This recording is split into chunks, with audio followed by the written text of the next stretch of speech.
Welcome to Still Plays Galaxy of Heroes. We are finally back with a talk video. CG has given us some stuff to talk about. Here are today's topics. Seventh Sister kit reveal, we'll break that down the way that we do here. Synergies and the developer insights, go through those. Wampa Omicron, we've had a week to test it out in Grand Arena. Just to give my thoughts on the early returns and what I'm seeing at various relic levels and what I think you can get away with and what teams you can be using it up against. And then wrap up as we do with the free-to-play gearing of the roster. The Mace window rework is something that we are probably going to touch on tomorrow. I'll put a video out about it then for anyone who wants to hear my thoughts on it. It sounds like from this post that I've got myself a day or two before it goes live in game. So it's something that I think it'll allow us to get more videos out and not have an overly long video, and just based on the availability that I have this week, it makes it a little bit more functional for me. First up, the Seventh Sisters kit reveal. We're going to break this down the way that we do here, where we just focus in on the key mechanics, strip out a lot of the other text to simplify our understanding of what's going on. We are going to start with the unique, kind of like we did with the NG100's kit reveal. So with the unique, she will be assisting whenever another Inquisitorious ally uses an ability during their turn. So that's kind of like Ahsoka, how she assists whenever an ally uses a special. This is going to expand to include the basic. And while she assists, she's also going to be inflicting a debuff depending on the stacks of Purge, and that's going to be the debuff that reduces the amount of speed that they're using.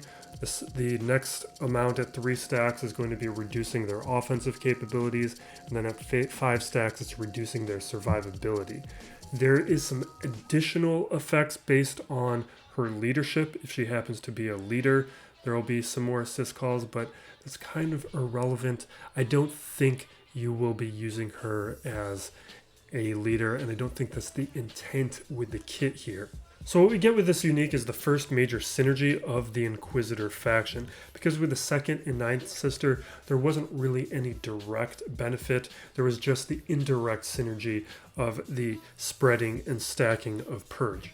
But with this assist call, she's going to be using her basic every time she assists whenever the second and ninth sister are going, which means Purge is going to be spreading faster and stacking faster than it had been previously. So the basic, there you are, she's going to be doing physical damage to the enemy, inflict offense down in that stack of Purge.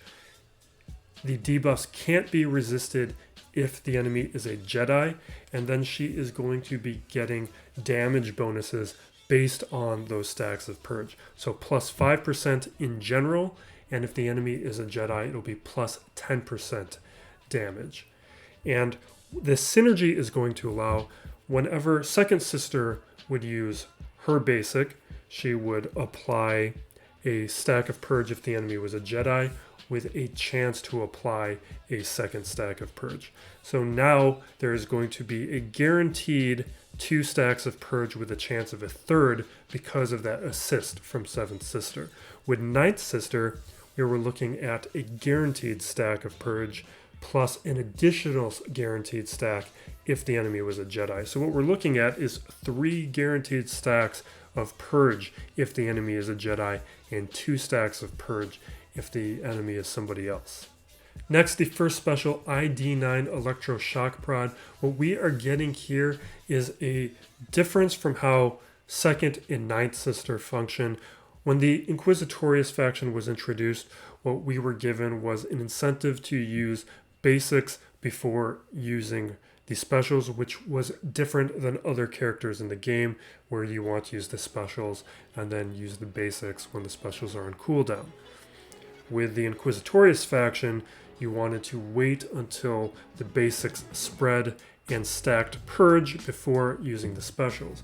With this ability, you can use this ability right away, and probably should, as long as there's enough buffs out there. So this ability is going to deal damage to the target, dispel all buffs, remove 60% turn meter in general, and then that is increased to 90% on Jedi enemies. Inflict 1 stack of Purge, and then inflict an additional stack of Purge for each buff dispelled this way. So what that means is the 7th Sister could potentially be inflicting the max 6 stacks of Purge when she uses this ability if the opponent has 6 or more buffs on them. On top of that, this ability is going to inflict ability block and daze, and all of that is unevadable and unresistible. That's going to be very powerful and is going to help get those stacks of Purge really high, really quick, and we're starting to see this faction start to come into place to a point where I think we can start using this faction in game, and definitely for 3v3. Next, the second special, ID9 Enemy Intelligent. This is a heal. So this is going to AoE consume 1 stack of Purge. It's also going to allow all allies to recover 10% health and protection. And then it is going to give to a targeted ally 30% health and protection, plus an additional 10% health and protection for each stack of Purge consumed. So that's potentially 90% health and protection that can be given to the targeted ally, 30% from its base, up to 50% if you've spread Purge on the field, and then an additional 10% from that AoE healing that the ability gives. On top of that, all allies are going to gain crit hit immunity. Inquisitorious allies are going to gain Foresight, and if the target ally is Inquisitorious, that character's abilities are going to have their cooldowns reduced. So you can see how with the mechanics here, you're going to want to spread that Purge as much as possible, because if there are not stacks of Purge out there, you aren't going to be getting the benefits of that heal. And I think I would rather have the benefits of the heal over the extra damage that 2nd and 9th Sister are going to be doing. The next ability here is the Leadership Guess Again. This is a Zeta and an Omicron, and in general, I don't think there's anything interesting here with this leadership. So the leadership, Empire allies gain evasion. Whenever allies evade, they're going to recover health and protection, gain advantage, fine, whatever. In territory wars with the Omicron, whenever a Jedi enemy gains Foresight, so Yoda, all Inquisitorious allies will gain Foresight, dispel all buffs on Jedi enemies who have Foresight, so that completely nullifies Yoda using battle meditation. Whenever an enemy gains a buff, 7th Sister is going to have a 10% chance to inflict a stack of Purge, or 20% if that enemy is a Jedi. So the problem with all of these leadership abilities is there's not a ton of reason to use any of them or to apply any of these Omicrons, because there aren't a lot of Jedi put on defense in territory wars. And this is the Zeta, it's also the Omicron, it's the Omicron abilities for the whole faction. It doesn't really make a lot of sense for CG to be doing this, and I've been talking about this on the Discord with X, who is a big supporter on the Discord, and he brought up, and I completely agree with this, that we will probably see the Grand Inquisitor is going to activate all of these leadership abilities with his leadership ability. That would make a lot of sense to me, and it would explain why all these Omicrons, why all of these mechanics, and it would function the way that Hera does, where Hera activates all of the uniques on the Phoenix faction and spreads all those uniques to all the other characters. If there's the Grand Inquisitor, that would just activate all these leaderships. It would be a reason why to Omicron every single one of these characters, and it just seems like a very CG thing to do, and now I think it's a guarantee of what I'm expecting. Next up is the developer insights for the 7th Sister. Here we start out with the synergies and then break down if there's anything else within these insights I think is worth extracting. The synergies here I find interesting for what isn't here. So with second and ninth sister, there was some clear benefit to showing Piet. I think in second sister's case, and with ninth sister, it was showing Mara Jade.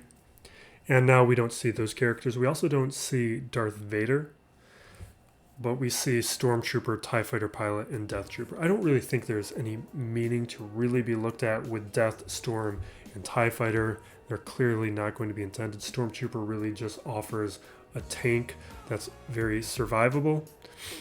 But I think what is being indicated here is the synergies are now in place where we can at least have something usable. And what's important here too is this might be the final Inquisitor we're getting for a while. The data mine that SWGOH events put out had only 3 marquee characters at the start of this all, and we now have 3.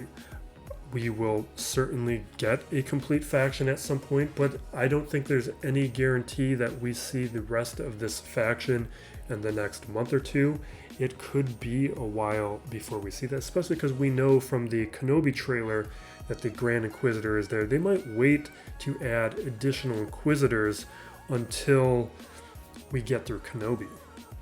See how those characters function and work a little bit more. I think there's also a brother in the trailer as well, if I recall correctly.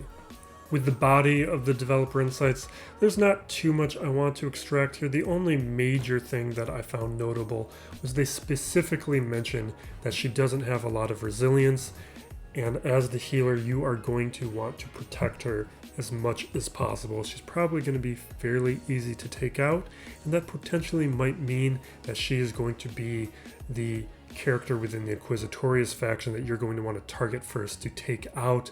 And that's partly because she's the only one with major synergy with the other sisters right now. So taking her out is probably going to make this faction work significantly less well, because she's going to be a major component to the spreading of Purge, and she's the major component to the survivability of the faction right now. Once you reduce the amount of Purge that is going to be spreading, this faction is going to be a lot less dangerous, and it sounds like she might be the easiest one to take out, although second sister is also fairly soft. Now for the Wampa's Omicron. I love this Omicron. This is definitely one that I recommend. What we have here with Cornered Beast, this has been well covered by now. I'm not really going to get into it, but what this Omicron gives you is an Omicron that can now handle, at the higher end, GL cleanups. At the mid relic end, can be clearing some tough teams like Grievous.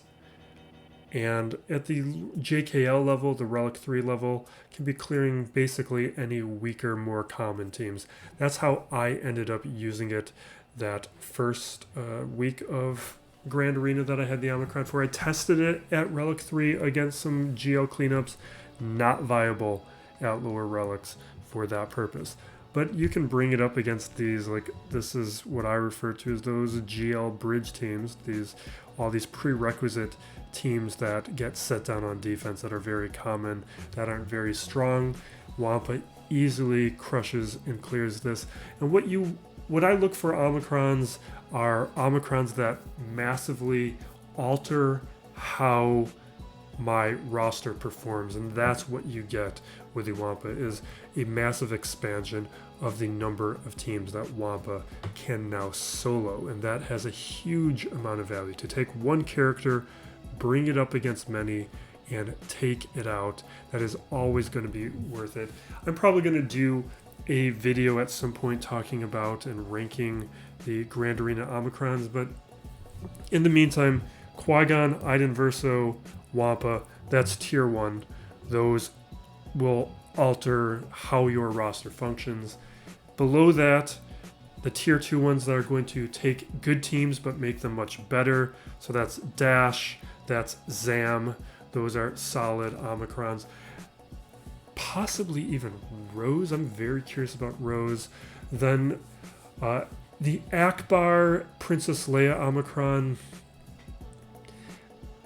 I'm very curious about. They kind of qualify with that Iden Verso range where they're creating a new squad where one didn't exist, but I'm still waiting to see because it's a little bit more expensive. It's going to require having certain characters like Fulcrum. I think should be on that squad that a lot of characters don't have at Relics. It's going to require 2 Omicrons to be really good versus some of these other squads, and I don't like that it doesn't have shared offense, which I've talked about in the past. But in general, I don't recommend rushing for too many of these Omicrons because they're coming out at a fast enough rate where you want to have some available so that you can put some on like Wampa. Like, I'm glad I didn't put it on Akbar, so I had Omicrons available to throw on Wampa because I'm also trying to save for Starkiller at the same time.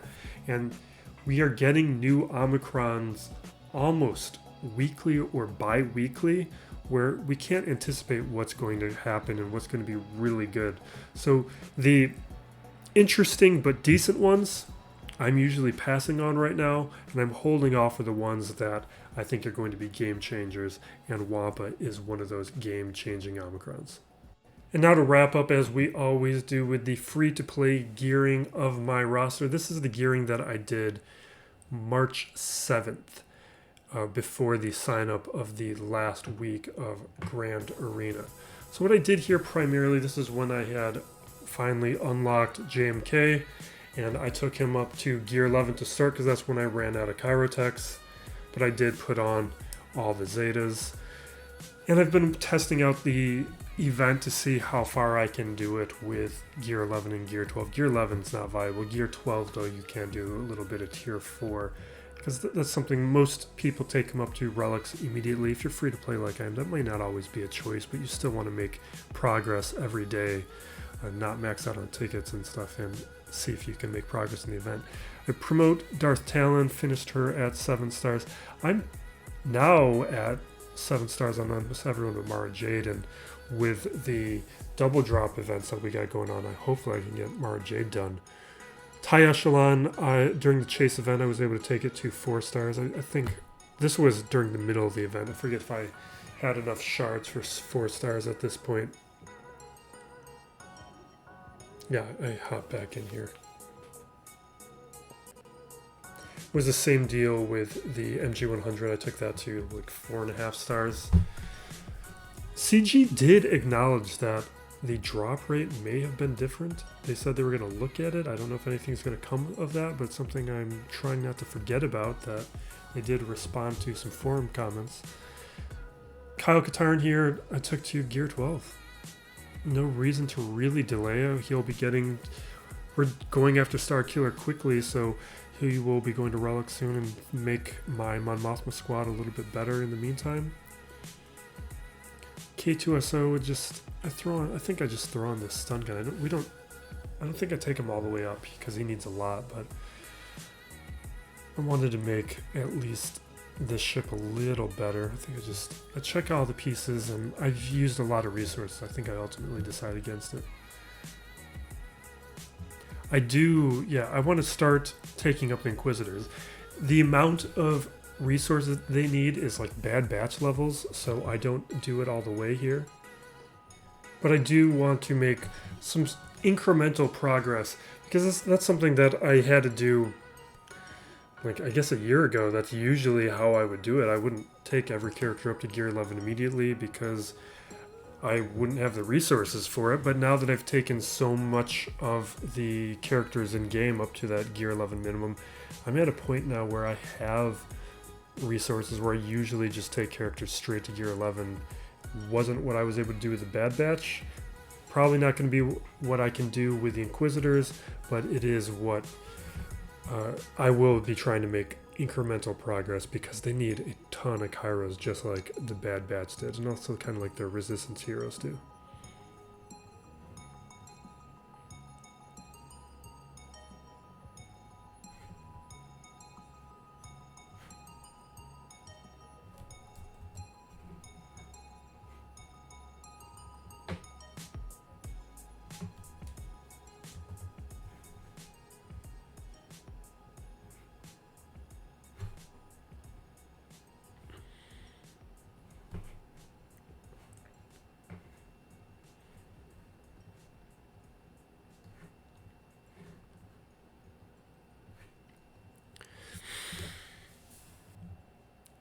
for increasing relics, but I did apply that immediately because that's how positively I feel about this Omicron. And we will wrap it up there, and as long as CG doesn't release the Mace rework, I will be back hopefully tomorrow with my breakdown of the Mace rework and how I think it's going to ultimately end up fitting within the game. So thank you for watching. This has been Still Plays Galaxy of Heroes. Be safe out there, everyone, and be excellent to each other.